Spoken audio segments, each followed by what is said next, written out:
Hey, what's up, guys?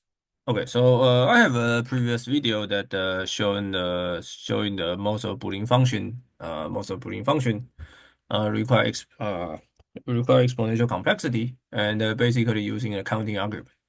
So in this video, that we can quickly prove that this is also true in quantum computing. That this counting algorithm tell you that the most of the unitaries require the require the exponential like small universal gate to build up. Okay, so let's start.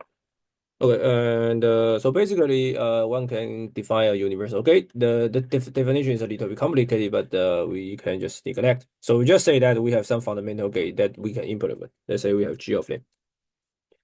So G gate. So this is basically the type of gate, right? So the standard will be the hard mod and the C nuts and some common gates. But basically, you can imagine that this is the all the gate that you can implement. Okay, and the second that let's say suppose each gate can only have k input. Okay. So this is reasonable, right? K is constant. For example, hard might have one input, C has two input, but basically you can say that k is some constant. Okay, and the third one is that suppose the quantum circuit has T gate. So let's say quantum circuit uses T gate. Okay, so what I need to and what I want to claim is that in order to build up all the unitaries or basically all the states in the very high dimensional vector space, and you need the technical is not a vector space, right? But build all these like quantum states require T to be exponential. Okay, and there are some technical issue here. So let me just write. So we can ask how many states? How many states in n qubit system?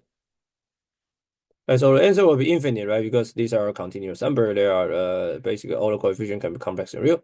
But in computer science, right, we need to do some grid. So let's say for each component, we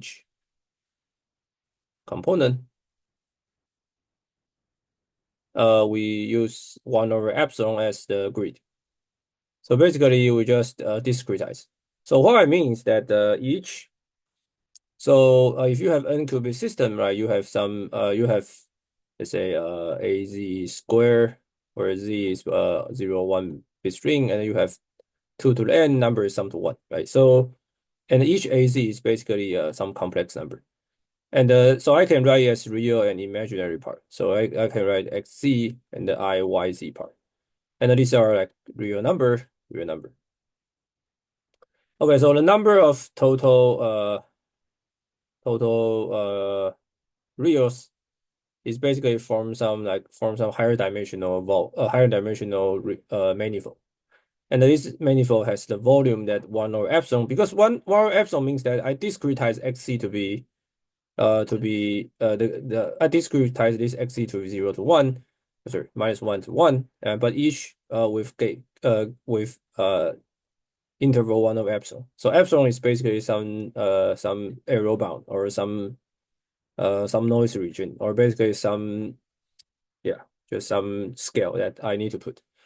So this will be some constant divided by epsilon times how many real numbers, right? So it's like 2 to the 2n, right? Because the number of reals, you have like 2 to the n complex, right? And but each complex has 2, right? So basically you have 2 to the 2n reals. And up to a normalization condition, right? But normalization condition is very simple. There's only one normalization condition. Okay, so the number of basically, so it's trivial to show that the number of total states is basically can be viewed as this c divided by some epsilon 2 to the 2n. So we will choose epsilon to be like one over polynomial.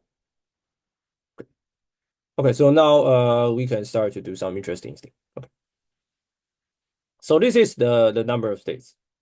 How about the number of the states that we use T gate to build?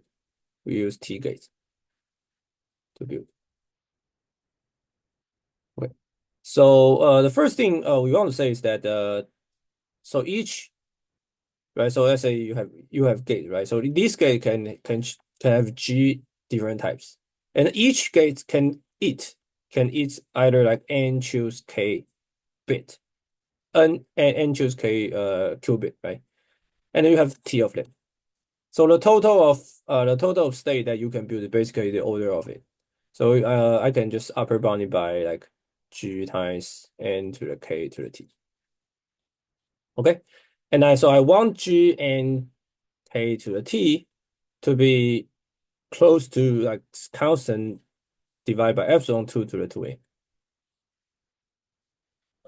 Okay, and sorry, yeah, 2 to the 3. Right, so it's trivial to show that you can basically it's trivial that what one can prove your t will be greater or equal to 2 to the 2n's times some log of c divided by epsilon divided by some log of poly n. Okay, so there's some polynomial factor, but it's fine. You just solve it, right? You just take a log of both them, and then you just solve. You can prove this, right? By some constant. Okay.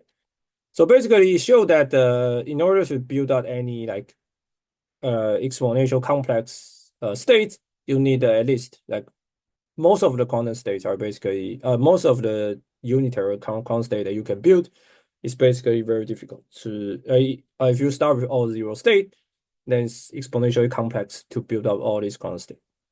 And the proof basically using the same thing, right? Just count how many quantum states and you match it. Okay, so this is the very simple proof. See you guys next videos.